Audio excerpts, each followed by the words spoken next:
This is the WordFire Game Time console, and today we're going to take a look at the housing. So the housing is comprised of three main components. There's a base at the bottom, stand in the middle, and then a head unit here at the top. And the base is kind of a sandwich construction. There's a printed circuit board here on the bottom, and it's just screws on with these 4 screws here. And there's these little rubber feet on it to elevate it off the table. And then in the middle of the sandwich, there's this 9mm laser cut MDF that has little cutouts for the various connectors off of the PCB. And then there's a top plate that's mostly decorative.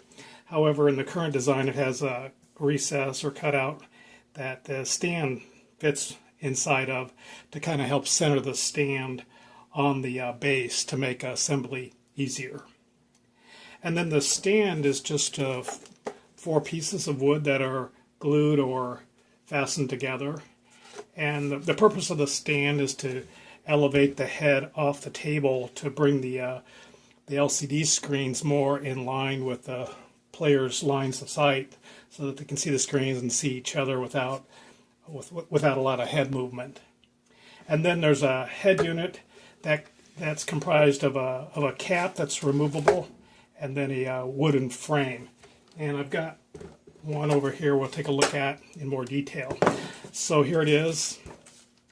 Again, on the outside there's a removable cap, and this one's multicolor. That's red, green, yellow, and blue, which are the colors that are associated with the players during gameplay. Then there's a violet top here, and that just slides on and off of the head here, like that. And currently it's not attached to the head, so if you're carrying the console, you should carry it by the stand instead of the head, because it could slide off and the console could drop. But you could attach the cap if you wanted to. And now the head frame here is just made of 4 pieces of wood that are glued together. But it's really, really strong. It's almost like it's integrally formed. And then each face here has a routed recess for an LCD screen. And then there's these cutouts that the driver boards that are on the back of the LCD screens fit into. So that's the principal job of the head here, is to hold the LCD screens and the driver boards. So again, the cap just slides on, and it's as long as you got it aligned, it slides on right quite well. It's not too snug. So that's how that works. And then let's take a look at a fully assembled console here, one that's got actual driver or LCD screens and driver boards installed. So here it is, and at the top here you can see in the core of the head there's a food bowl area, and there's these 4 little snack bowls that are for players to use for snacks during gameplay. So each player can have their own little snack, in case you have the munchies. You got to have your creature comforts. And then in the center of the console there's a large food bowl, and it is quite large. It's about 7 centimeters deep. So you can take it out to refill it or to wash it and so on. And then that sits in the core of the head here. And there's a liner, these little black panels here around the inside here that kind of protect the driver boards and the cables.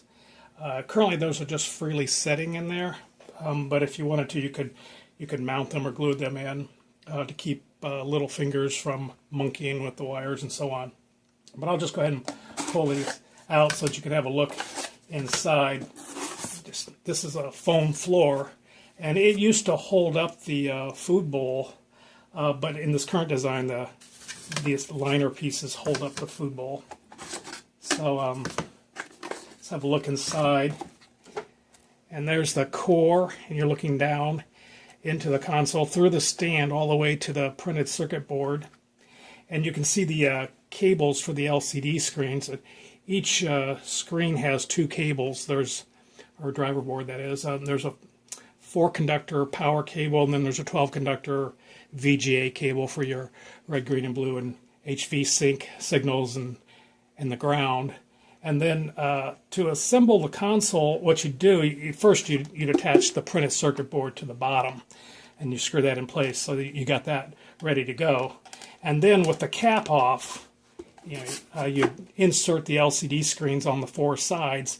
And what I do is I tape those in place just so they don't fall out. Then I put on the cap, and that helps to hold them in place.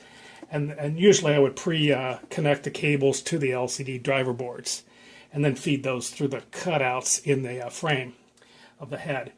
And then you need to reach an arm down in there and grab each cable and plug it into its respective socket on the printed circuit board.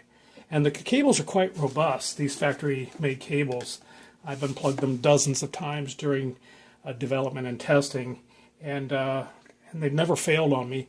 But I always try to get a thumb and a finger on the connector shell, so that I'm not pulling directly on the cables or the wires themselves. But that's how you would assemble the console. And so that's pretty much it. Let me go ahead and put this head back together. There's 2 long pieces here, and then there's 2 short ones. And then short ones just hold the long ones in place. I think I got the wrong one there. So you put the 2 long ones opposite each other, and then the 2 short ones. And then the foam floor kind of holds everything in place. But again, you could permanently secure things if you wanted to. And then you just put your food bowl in there, and it just fits perfectly. Not too tight, not too snug. So there you go. And then if you want, you can store these snack bowls in there if you're not really using the console when you're not playing games. But you could use that as a candy dish or something like that on an end table or something while you're not using the console to play games. So that's a quick look at the console form factor and its construction. And that's how you'd assemble it and take it apart and so on. So thanks for watching, and stay tuned.